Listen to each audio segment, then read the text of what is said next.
হাসিনার 5 ভুলে আওয়ামী লীগ দিশেহারা। আজকের ভিডিওতে আমি এক্সপ্লেইন করব যে শেখ হাসিনার মাত্র 5টি ভুলে আওয়ামী লীগ দিশেহারা হয়ে পড়েছে। আওয়ামী লীগ নেতাকর্মীদের যে সুন্দর একটা ভবিষ্যৎ ছিল, এই ভবিষ্যৎটা নষ্ট হয়ে যাচ্ছে ক্রমান্বয়ে, এবং যাদের নষ্ট হয়ে গেছে এটা সম্পূর্ণ দায়ভার হচ্ছে শেখ হাসিনার। তিনি যদি তার একক সিদ্ধান্তের বলে যা খুশি তা নাই করতেন, তাহলে দেশটার অবস্থা এমন হতো না, আওয়ামী লীগের অবস্থা কিন্তু এই হতো না। তো চলুন শেখ হাসিনার কোন 5টি ভুলে আওয়ামী লীগ দিশেহারা হয়েছে সেই 5 বিষয় এক্সপ্লেইন করি। প্রথমেই আওয়ামী লীগের সভানেত্রী শেখ হাসিনা 1 নাম্বার যে ভুলটা ছিল, যে কারণে আওয়ামী লীগ দিশেহারা, সেটা হচ্ছে দলের গ্রহণযোগ্য যে সমস্ত নেতাকর্মী ছিল, বিশেষ করে নেতা ছিল দলের গ্রহণযোগ্য নেতাদের সরিয়ে দেয়া। মানে তার আশপাশ থেকে যারা ভালো পরামর্শ তাকে দেবে যে জনগণ কিভাবে তোমাকে গ্রহণ করবে, কোন কাজটা করলে জনগণ বিরূপ প্রকাশ করবে, কোন কাজটা করলে ক্ষমতায় টিকে থাকা সম্ভব না, এই ভালো পরামর্শ যারা দিবে বা দিত,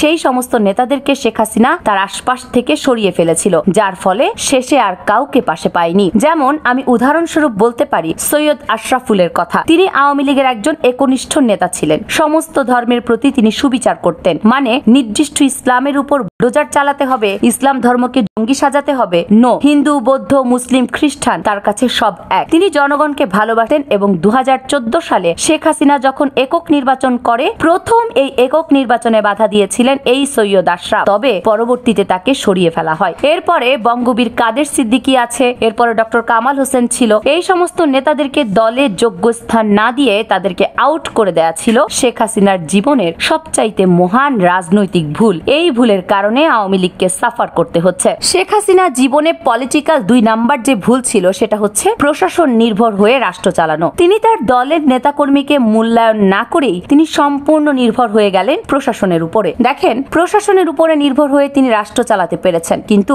জনগণের যে ঘৃণা, এটাও কিন্তু ব্যাপক হারে তিনি কুড়িয়েছেন। তিনি যদি সুষ্ঠু ভোট দিতেন 2014 সালে, দেখেন 2014 সালে যদি সুষ্ঠু ভোট দিতেও 14 সালে শেখ হাসিনা হেরে যেত বা আওয়ামী লীগ হেরে যেত, 18 সালে আবার আওয়ামী লীগ, এরপরে 24 সালে হয়তো আওয়ামী লীগ আবার হেরে যেত, কিন্তু 29 সালে আবার আওয়ামী লীগ চলে আসতো। এবং আমি এই কথাটা বারবার বলছি যে এই দেশের জনগণ 5 বছরের বেশি কোনো সরকারকে ক্ষমতায় দেখতেই চায় না। তো সুতরাং আপনি সুষ্ঠু সুন্দরভাবে দেশ চালিয়ে ক্ষমতা হ্যান্ডওভার করেন, দেখেন 5 বছর পর জনগণ আপনাকে আবার ভোট দিয়ে আপনাকে প্রধানমন্ত্রী বানাতো। কিন্তু সেই পথটা বন্ধ করে দিয়ে পুলিশের উপর নির্ভর করা, র্যাবের উপর নির্ভর করা, গোয়েন্দা সংস্থার উপরে নির্ভর করে দেশ চালানো হয়েছিল শেখ হাসিনার জীবনের সবচাইতে মারাত্মক 2 নাম্বার পলিটিক্যাল ভুল। এরপর শেখ হাসিনা 3 নাম্বারে পলিটিক্যাল ভুল ছিল, সেটা হচ্ছে ভারতের প্রতি নতজানু পররাষ্ট্রনীতি। দেখেন, জনগণের পালস যে সরকার বুঝতে না পারবে, সেই সরকারই কিন্তু বাংলাদেশ থেকে উৎখাত হবে। আমরা পূর্বে বহু রেকর্ড দেখেছি। এখন জনগণের পালস কি?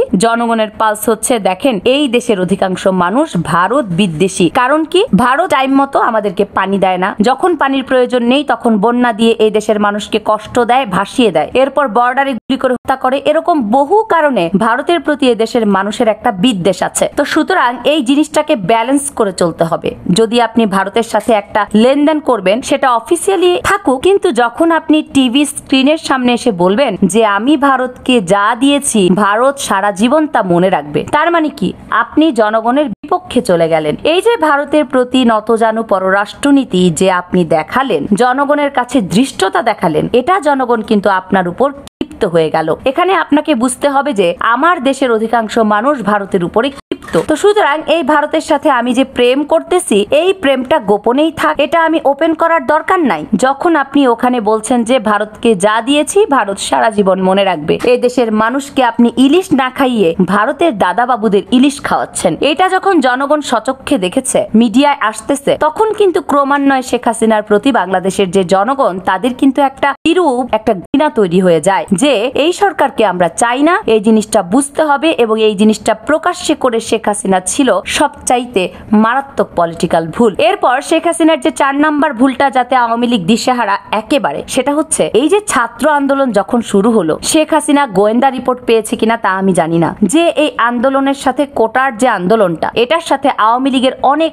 অসংখ্য লক্ষ লক্ষ নেতাকর্মী একমত ছিল। কারণ এটা নিয়ে যখন প্রত্যেকটা জেলায় যখন আন্দোলন হয়, ওইভাবে শুরু থেকে তারা কিন্তু প্রতিহত করেনি এবং অনেক আওয়ামী লীগ নেতা কর্মীদের দেখেছি ছাত্রদের পক্ষে স্ট্যাটাস দিতে। কারণ দেখেন, একজন আওয়ামী লীগ নেতা, তারও তো কোটা নেই, তো তার ছেলে তো ভবিষ্যতে চাকরি পাবে না, ভালো একটা চাকরি। একজন আওয়ামী লীগ নেতা, সেও কিন্তু চাইতো যে কোটা না থাকুক। এটা প্রকাশ্যে বলা যাবে না, কিন্তু গোপনে সেও চাইতো যে কোটা থাকলে আমার সন্তানটাই একটা সময় ভালো চাকরি পাবে না ওই কোটার কারণে। এখন নিজের দলের লোকেরাই কিন্তু ছাত্রদের পক্ষে রয়েছে, তো সেখানে প্রকাশ্যে ছাত্রদেরকে রাজাকার বলে গালি দেয়া একটা প্রধানমন্ত্রীর চেয়ারে বসে, এই কারণে শেখ হাসিনা তো বিপদে পড়েছেই, সেই সাথে বিপদে ফেলে দিয়েছে আওয়ামী লীগকে। যে আপনার মতো একজন মানুষ প্রধানমন্ত্রীর চেয়ারে বসে, তাও স্টুডেন্টদেরকে গালি দেয়া রাজাকার বলে, এটা কখনোই এদেশের জনগণ এক্সপেক্ট করেনি। এমনকি আপনার আওয়ামী লীগের লোকজন এটা আশা করেনি, যেটা শেখ হাসিনা নিজের দাপটের কারণে এটা করেছিল, যার ফলে তিনি তো সাফার করছেনই এবং সেই সাথে তার দলকে ডুবিয়ে ফেলেছে এবং তার দলের নেতাকর্মী তাদেরকে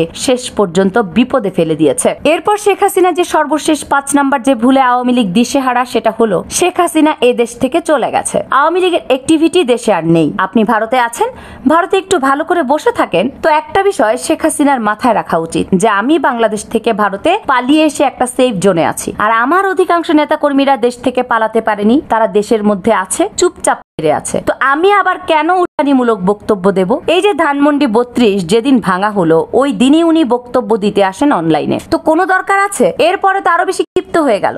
দেশের জনগণ, বিপ্লবী যারা আছে, তারা আপনার ধানমন্ডি 32 ভেঙে দিল, আওয়ামী লীগের বহু স্থাপনায় হামলা চালালো। দরকার আছে? আওয়ামী লীগের মানুষের জীবন আরো নিরাপত্তাহীনতার মুখে পড়ে গেল, তো এটা করার কি দরকার ছিল? যে আপনি ভারতের সেফ জোনে আছেন, কিন্তু আপনার নেতাকর্মী তারা তো সেফ জোনে নেই, তাদের তো বাংলাদেশে থাকতে হবে। এবং আপনি তো বলে যান নাই যে আমি বাংলাদেশ থেকে পালিয়ে যাচ্ছি, তোমরাও পালাও, বরঞ্চ আপনি আপনার নেতাকর্মীদেরকে বাংলাদেশে রেখে পালিয়ে গেছেন। তাহলে আপাতত একটু স্টপ মেরে থাকেন। এই স্টপটা না থাকার ফলে ধানমন্ডি 32 ঘুরিয়ে দেওয়া হলো এবং সেই সাথে আওয়ামী লীগের কিছু লোকজনকে আবার নতুন করে অ্যারেস্ট করা হলো। ডেভিল হান্ট নামে একটি অভিযান পরিচালনা করা হলো। এটাও ছিল শেখ হাসিনার জীবনের সবচেয়ে মারাত্মক 5 নাম্বার পলিটিক্যাল ভুল, যে ভুলের কারণে সাফার করছে আওয়ামী লীগ। তো দর্শক, শেখ হাসিনা যে 5টি ভুলের কারণে আওয়ামী লীগ দিশেহারা, আমার এই বক্তব্যের সাথে আপনি কতটা একমত সেটা কমেন্টস করে অবশ্যই জানাবেন। আর একটা কথা বলি, দল করবেন অবশ্যই, কিন্তু দল কানা হবেন না।